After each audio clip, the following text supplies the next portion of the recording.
O programa de hoje vai tratar de uma audiência pública que aconteceu em Guaramirim na quarta-feira, dia 26, na ASIAG, na Associação Comercial, Industrial e Agrícola de Guaramirim, para a apresentação de um projeto de uma central de tratamentos de resíduos domésticos e resíduos industriais.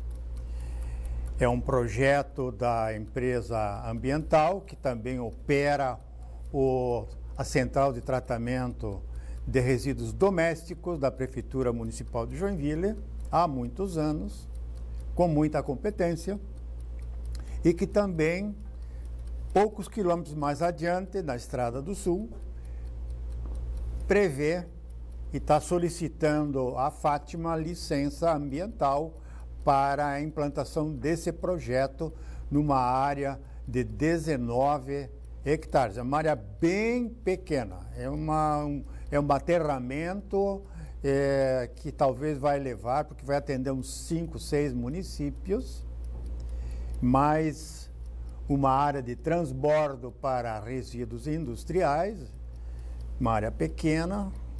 Então é um projeto pequeno e é um projeto que poderá impactar uma região agrícola no município de Guaramirim, na zona rural, onde se produz arroz semente certificada. É uma semente cara, é uma semente que é vendida para o Brasil inteiro.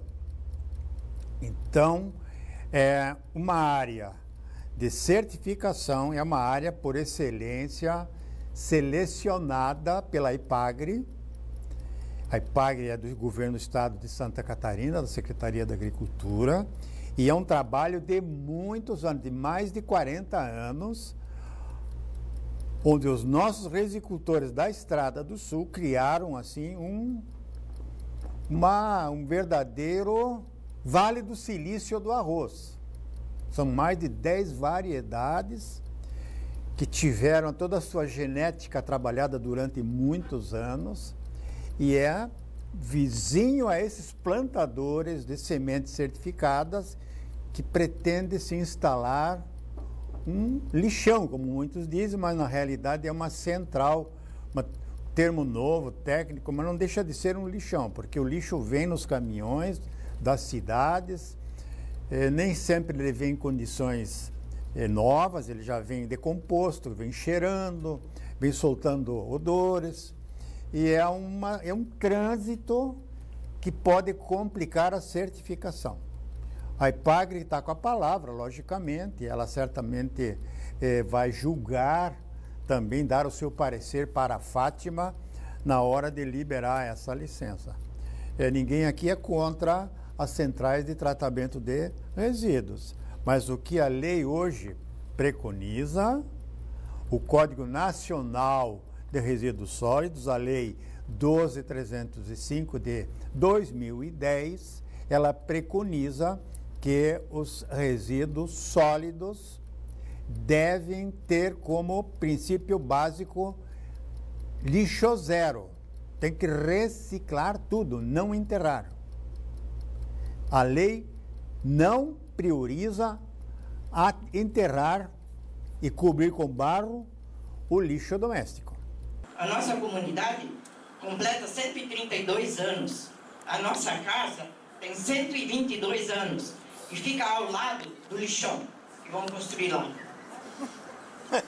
Colocaram aqui que a água vai ser esgotada por Rio Cristina. O Rio Cristina passa na porta da minha casa.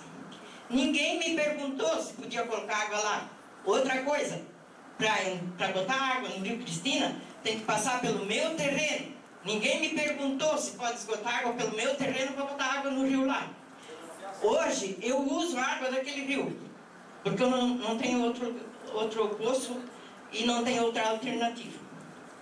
Agora, os senhores não pensam que nós aqui, a comunidade, é ingênua, é boba, é fácil de enganar, é ignorante. Não, nós não somos ignorantes.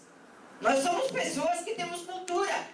Nós estudamos, nós nos aperfeiçoamos. E quando nós falamos de algo, Nós sabemos o que estamos falando.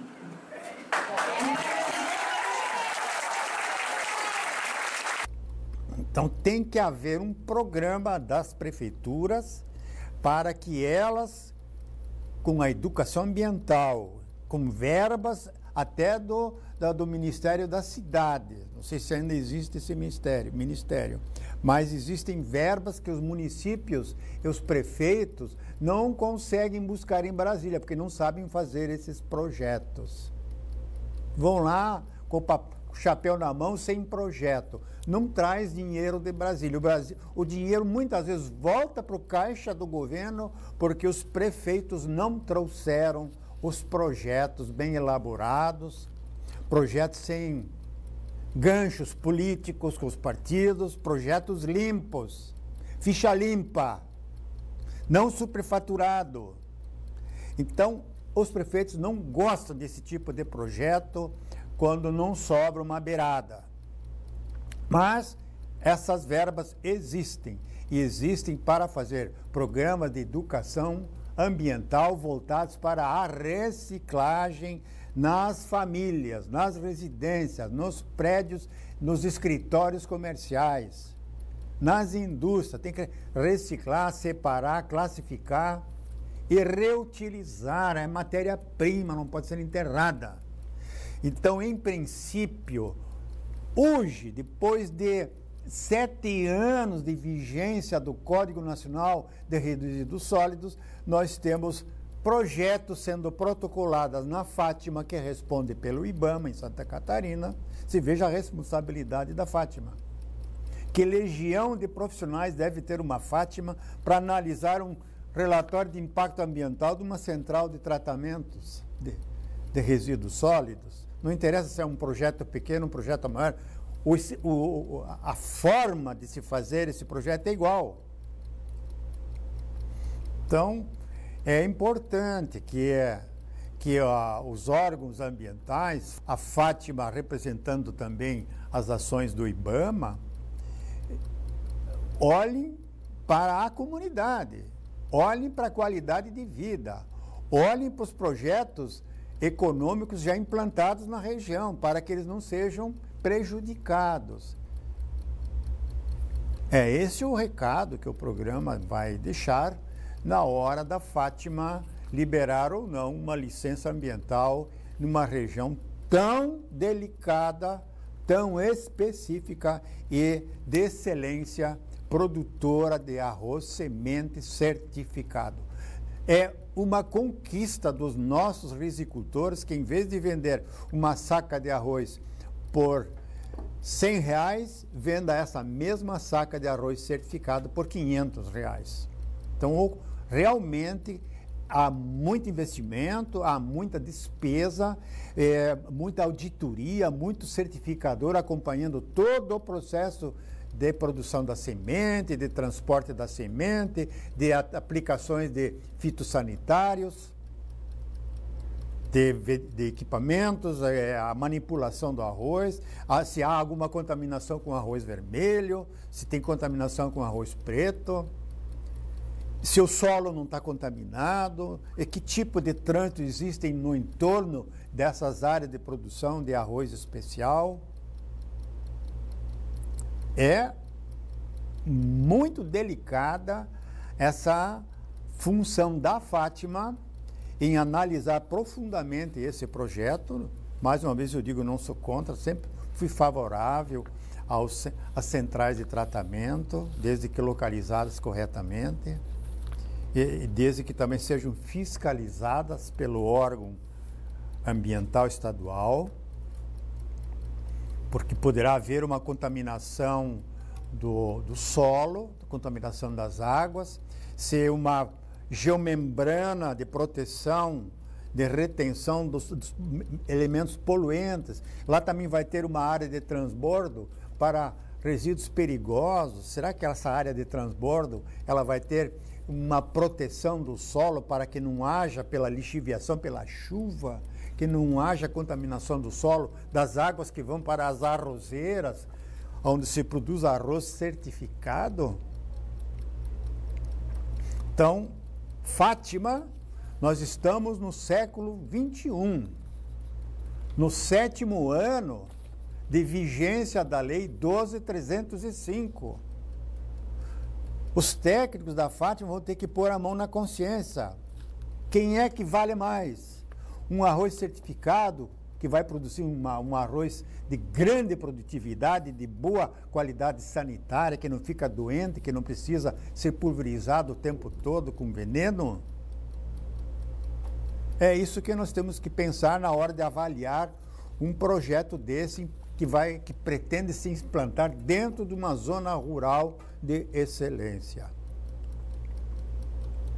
Vocês entenderam, né? Os telespectadores, eles sabem muito bem que a tecnologia hoje, ela vale bastante. E o Brasil tem algumas áreas expoentes da tecnologia. E essa é uma delas. A Embrapa, no Brasil, é uma agência de pesquisa reconhecida no mundo inteiro, e as suas filiadas são as estaduais, como no caso de Santa Catarina, é a IPAGRE.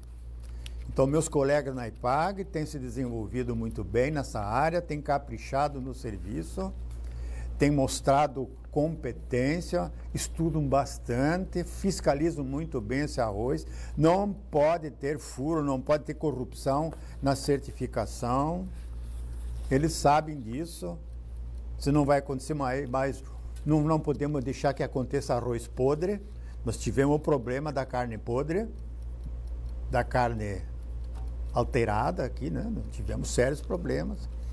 E isso pode acontecer também dentro de determinadas condições de falta de vigilância, de falta de atenção ou de um determinado corporativismo, pode resvalar para o prejuízo total.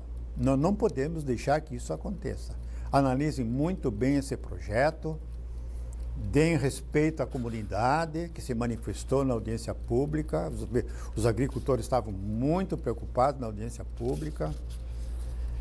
Os apresentadores do EIA e do RIMBA também fizeram o trabalho deles. Foi um trabalho encomendado pela própria Ambiental. Mas quem deve decidir finalmente é a Fátima. E, logicamente, a Fátima vai ser supervisionada pelo Ministério Público Estadual da comarca de Santa Catarina. Provavelmente vai ser solicitado pela comunidade a presença do Ministério Público neste processo. O programa, então, nesse primeiro bloco se encerrou. Vamos convidar vocês para que permaneçam aí, que nós já retornamos com mais alguns temas muito interessantes.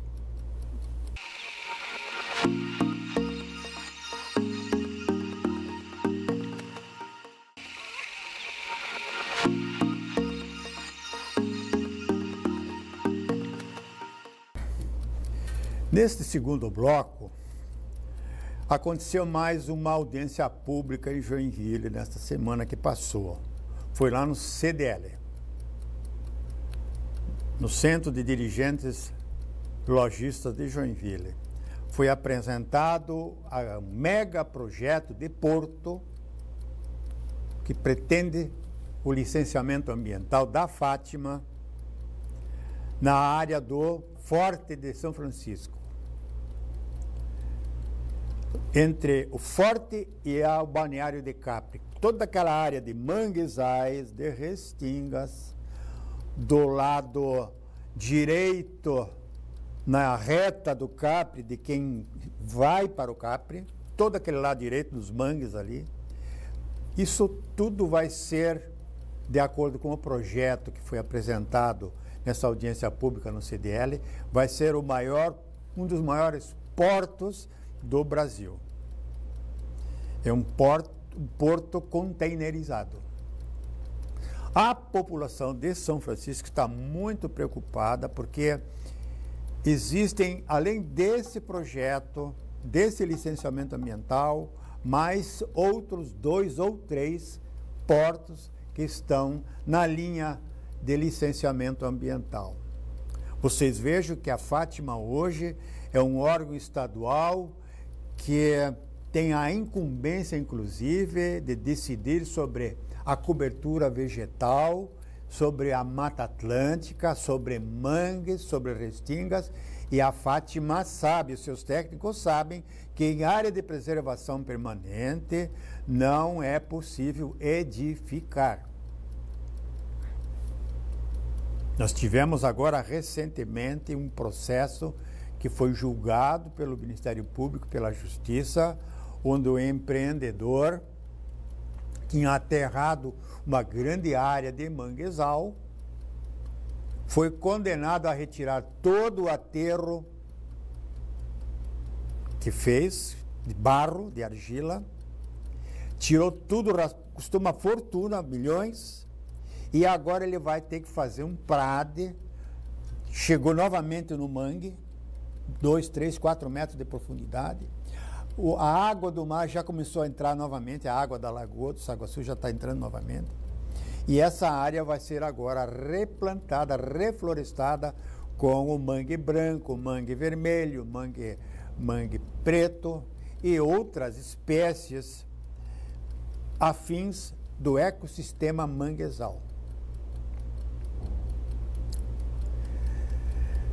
Então vocês vejam que, além desse porto, esse mega porto, que tem um sócio brasileiro pequeno, que é um testa de ferro, é um laranja, mas atrás tem capital internacional, inclusive lá da Arábia Saudita, dos países árabes, que vão investir milhões de dólares nesta área, sem que haja um projeto de uma estrada para escoamento e recebimento de containers. A área de estocagem de containers são hectares, muitos hectares. É enorme. Então vocês imaginem esse porto tendo sua licença ambiental de implantação concedida pelo órgão ambiental, com a anuência do IBAMA, com a anuência do Ministério Público Federal, porque mangue e restinga é competência da Justiça Federal decidir se pode ou se não pode. Só poderá existir o uso de uma restinga ou de uma área de preservação permanente como mangue se a área for de utilidade pública, se o projeto for de utilidade pública, o que não é. Eu mesmo tive um exemplo, eu tomei conhecimento de um exemplo de uma empresa que tinha um transporte de turismo dentro da Bahia, que ainda tem, e que queria construir uma rampa para o seu barco, uma rampa de 10 metros de largura por 40 de comprimento, em cima daquela área onde a maré sobe e desce, que era um lodo, que não tinha mais árvore de mangue nenhuma, não tinha aquelas gramíneas que crescem também na área de mangue, e que o Ministério Público negou por não ser de utilidade pública. Então, vamos ver se haverá 2 pesos e 2 medidas. Na praia da Ubatuba, os moradores todos foram penalizados, os veranistas foram penalizados pelo Ministério Público Federal para que tirassem, e a Prefeitura tirou, todas as benfeitorias e as árvores que foram plantadas em cima da restinga. Então, dentro desses princípios, da posição do Ministério Público, nós aqui do programa, que temos assim um olhar ecológico para os projetos que estão chegando, nós certamente temos quase que a certeza de que nas condições de iniciativa privada, esse porto não vai ter a licença ambiental concedida. Não vai ter estrada, não tem ferrovia para escoar os containers. A 280 não tem verba, nem se sonha em fazer a duplicação, porque o país está quebrado e vai ficar cada vez pior no futuro. Mas os interessados, empreendedores estão aí. Nós temos, de um lado, o lucro de alguns poucos, a ocupação de áreas de preservação permanente que pertence a todos. Nós vamos ter restrições à pesca, à movimentação de embarcações, pequenas e grandes, embarcações de lazer que passam ali naquele trecho do Sumidouro, onde tinha um farol, e esse farol, da noite para o dia, ele sumiu, uma grande área, o mar tragou. Mas existem ali os veranistas do Balneário de Capri, gente que investiu milhões de reais nas casas, em barcos, em marinas. Tem um iate clube muito forte, muito bonito, e que serão provavelmente prejudicados porque não terão mais aquela liberdade de frequentar as praias e de ter uma água limpa chegando e saindo todos os dias, porque fica próximo da embocadura, da barra do mar, e que com a presença de um porto, com uma movimentação de 4, 5 navios por dia, liberando resíduos hídricos e sólidos desses navios na água, porque esses navios internacionais, quando chegam aqui, eles são fretados e o cara não quer nem saber qual é a bandeira daquela nação ali, ele joga lixo mesmo. É terceiro mundo, o Brasil é terceiro mundo. Então eles não respeitam as leis porque eles se sentem superiores. Eles vão embora, a nação deles não é essa. Vocês entenderam? Então, é um problema muito grande, não só para os moradores de São Francisco, mas também para os veranistas, para os proprietários de residência nas praias, para os que utilizam a rodovia dos anos 80, para vir estudar em Joinville, para ir trabalhar em São Francisco, as empresas lá, vai ser um problema sério. Então, a questão da apresentação desse projeto foi feita no CDL, mas vai haver novas audiências públicas em São Francisco do Sul para que o povo se manifeste. Não sou contra o progresso, mas cada coisa no seu lugar. A legislação foi feita para ser respeitada. E o Ministério Público e a Justiça também têm que fazer a parte delas em ser coerente. A coerência que vai prevalecer agora na aprovação não dessa licença ambiental. E, além desse porto enorme, gigantesco, lá próximo ao forte, na entrada da reta do Capri, nós temos ainda um outro porto, que é o Mar Azul. Nós temos um outro porto, que é o Mar Azul, que também está na linha de licenciamento ambiental, e mais o CMO, que é o estaleiro, um porto estaleiro de uma terceirizada da Petrobras, que pretende o licenciamento ambiental para construir plataformas para o pré-sal. Um projeto faraônico, visionário, que extrai petróleo a custo muito elevado. Se o petróleo der mais uma baixada, o CMO vai entrar em prejuízo e vão quebrar mais uma vez uma asa da Petrobras. E esse CMO está projetado para ser construído bem pertinho do Ademar Garcia, na zona sul de Joinville, zona sul-leste.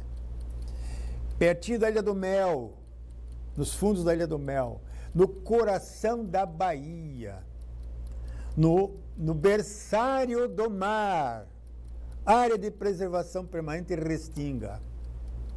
Em outras épocas, o IBDF liberou plantios de pinos para uma empresa canadense que tinha sede em Joinville e agora está em Campo Alegre.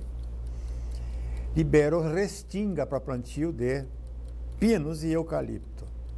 Cortaram, venderam o terreno e agora pretendem construir em cima da Restinga, que continua lá, como Restinga, continua lá, e a Fátima vai ter que decidir se vai usurpar a lei, dando a licença ambiental, ou se vai atender à legislação e aos exemplos que o Ministério Público tem dado, com o apoio da Justiça Federal, em poupar, em proteger as restingas e os mangues. Terminamos então esse programa com essa dança dos portos, todos com audiências públicas, todos com conhecimento do povo, e o povo então tem essa obrigação, a necessidade de decidir se apoia ou não, o que é que ele quer, qualidade de vida, ou quer promessa de emprego. Até o próximo programa Ecologia em Ação.